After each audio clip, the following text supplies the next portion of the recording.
Hey everybody, welcome to the Video Game Show. I'm Sean. Alright guys, great news.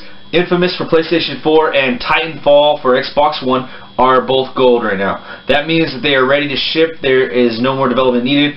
I'm sure, quotations are here, parentheses, there's going to be more work on them because I'm sure both of them are going to have bugs. Let's hope for the best though. And they're both ready to ship. That's really awesome. I'm really happy that that they are ready. I'm going to be getting both games this month, this coming month. I played Titanfall beta already and it was awesome. I already talked about that in one of my previous episodes a week or 2 weeks ago. And Infamous, I'm really excited about this one. Really interested in the main character. The character is Native American. Troy Baker does a good job with everything he's been on lately. He's been pretty awesome. Really excited about the two games. They're really excited. They're both gold, ready to ship. And also, if you guys head out to wherever you plan on buying them from, I'm sure they're going to be having reservations open to put money down on the bundle for each of these. Xbox One is coming out with the bundle with Titanfall. It's going to be $500. You get the system, the Kinect, Titanfall, 1 month free of Xbox Live, and the headset. With the PS4 bundle for Infamous, you're going to get the PS4, 2 controllers, the game, and 1 year of PlayStation Plus. The Xbox One bundle is going to be $500. It's going to be, essentially, it's a price cut if you think about it, because if you're going to buy the game anyway, it would cost you $560 plus tax if you bought both of them separately. If you're able to get your hands on this, you're getting the game for free. The PlayStation 4 bundle is going to be costing you $570. After doing the math, this figures out to be exactly the same price of what you would get if you bought everything individual. I mean, there's really no saving here with this one. It's just everything bundled together for you. So which one are you guys going to go get if you guys can get your hands on one of these? You got the Titanfall Xbox One bundle and the Infamous PlayStation 4 bundle. I will be getting both games as I already have the PlayStation 4 and Xbox One, and I'm pretty excited for that and expect a couple of unboxings. The Infamous bundle is going to be released on March 21st, and the Titanfall bundle is going to be released on March 11th.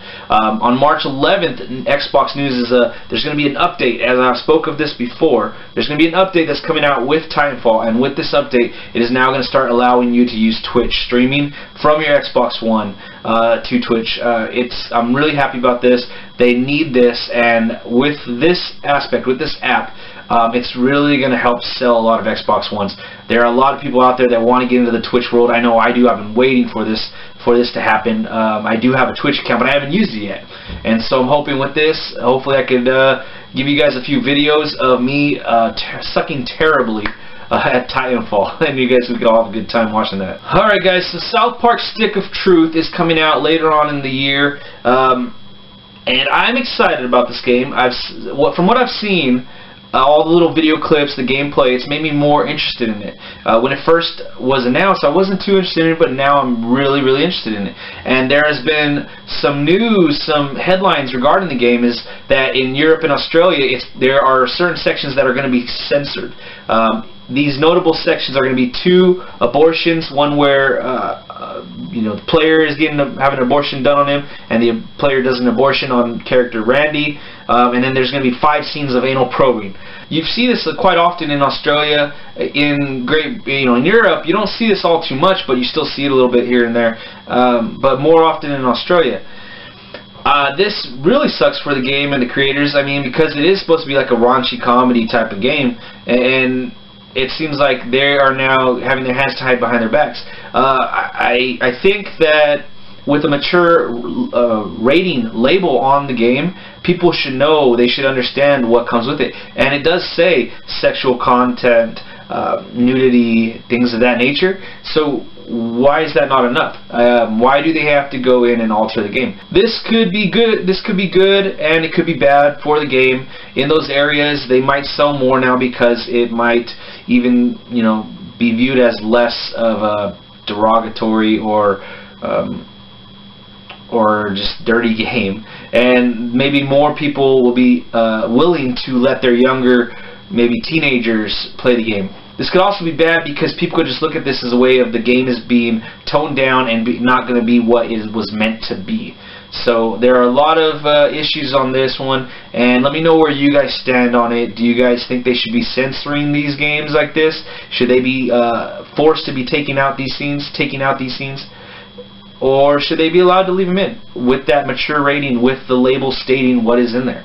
Let me know what you guys think. And for all you Walking Dead fans out there, Season 2 is underway. We've already had Episode 1. We are on the verge of getting Episode 2. They announced a date for it. It is March 4th for PS3, PC, Mac, and no date for Xbox 360 as of right now. With this news, they also launched a trailer for Episode 2, I think a day or so before this news was announced.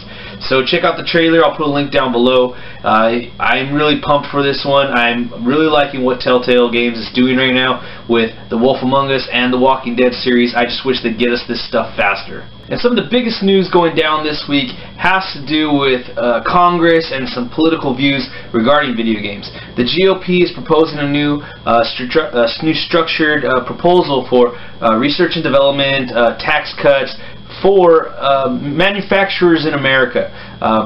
With this, they are proposing to get rid of tax cuts that are politically, let's just say, driven, compared to not giving tax cuts to things that are economically driven.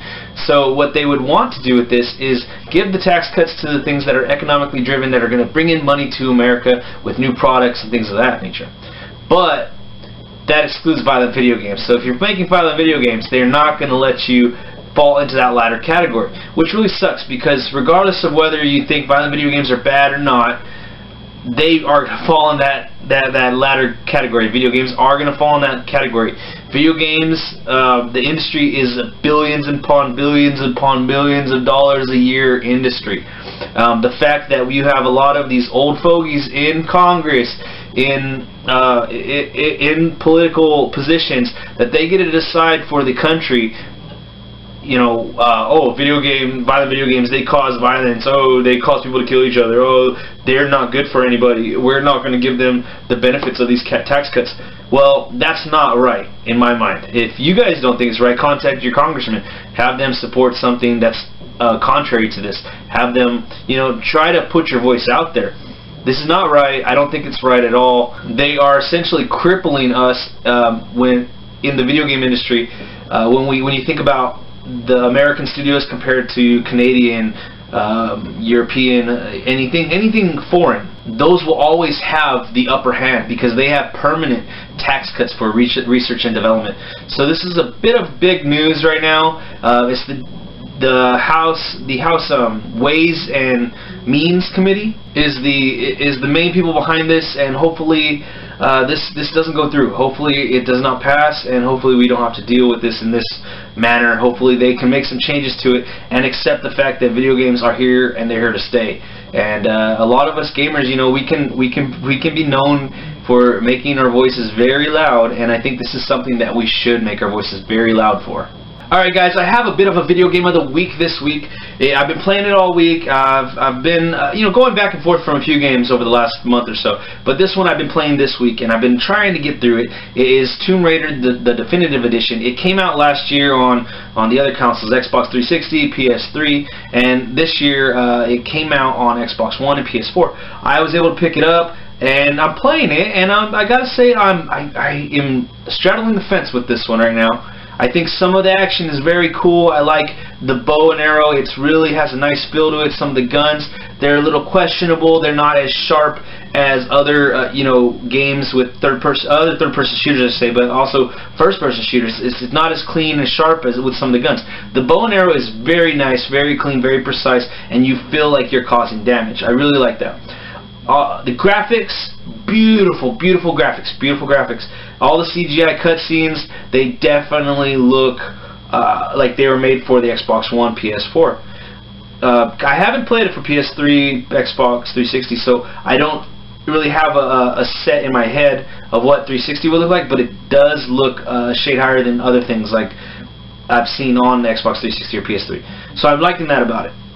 Where it gets me kind of straddling the fence still is Tomb Raider. It's a story-driven game. The reason behind the whole thing is the plot, and for me, I just don't know if I can really believe this plot. I understand that she's going from a helpless woman to this woman that is her own strong self. That's what everybody's been saying about this before I got it. I understand that. I'll go into that. I'll go into the game seeing that, listening to that, believing that. But I started playing the game, and to me that doesn't hold up. From the moment I started the game, I was kicking butt. The only thing that really kicks Lara's butt in this game is the environment. I feel like her falling down, her bumping into a tree branch, those things are the only thing that seems to hurt her in this game. In this game, when you do get hurt, they put the blood around the screen a little bit to show you that you're getting hurt. But other than that, I mean, everybody, and I'm playing this on normal. I'm not playing it on hardcore level, but I'm playing it on normal. And it seems like on this normal level, the bad guys, the villains, are not to be worried about. I don't understand this. So I don't. This whole plot of her going from wide-eyed to focused keen killer. I don't know about that. The other thing that I don't know about is whether or not this plot this game with this plot is meant to be something that is taken lightly or taken seriously, because the game looks and feels like it's trying to be serious, but the plot is out of this world. I'm almost right there at the end. I'm right there at the end. I'm going back to the monastery to complete the, I'm just gonna say, ritual, or stop the ritual. And I'm just at this point where I really hope what they're leading me to believe doesn't happen, doesn't come to fruition. I really hope so, because I really don't want this game to be some spooky kind of reasoning behind, other dimensional reasoning behind what's going on. I want to be some explanations that are, grounded in fact, because that's what a lot of this game is trying to feed me, I feel, from it. I feel it's trying to be grounded in fact, and I feel it's trying to be like this gritty, turn to Tomb Raider. And if that's going to be the case, I want to see that in the plot, and I don't know if I'm seeing that as of right now. I still want to hold off my opinion whether if it's going to fall into that like and category, or if it's going to be like, okay, now I like it, because I just haven't finished it yet. So give me a day, couple days, and hopefully I can come back to the video game show with a solid answer on this one. I'm really hoping that it turns out how I want it to turn out. Let me know down below, you guys, if you guys like the game or not. Do you guys think it's comparable to the Uncharted series, because that's what it is compared to a lot these days? And let me know if you would pick it over the Uncharted series. I do like the Uncharted series myself, and that's what I am comparing this to. Alright guys, that's it for the video game show today. Remember to click the like, share, subscribe buttons down below. Leave your comments, questions, inquiries, suggestions, and any other thoughts or ideas you have down in the comment section. Let's have a great conversation this week. We'll see you next time.